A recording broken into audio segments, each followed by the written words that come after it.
On Sunday evening, police from the airport police station rescued 5 minor girls from Hotel Debraj, located in the Nutannagar area along the Agartala-Airport VIP Road. The girls, originally from Kanchanpur, were taken to the station for preliminary investigation. Sikanto Rudrapal, OC of Kanchanpur Police Station, confirmed receiving reports of 3 missing schoolgirls who resided in a local hostel. A missing person diary had already been filed. Airport police acted on a secret tip-off to raid the hotel and secure the 5 girls. Local sources suggest a trafficking ring was involved. The girls were allegedly being held at the hotel to be flown to Kolkata, West Bengal.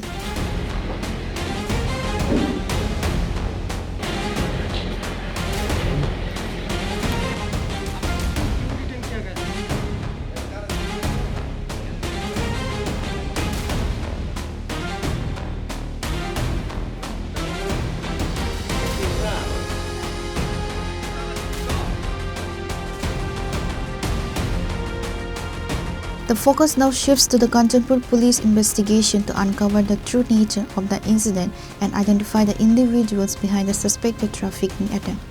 Pure Report, Chini, Khorang.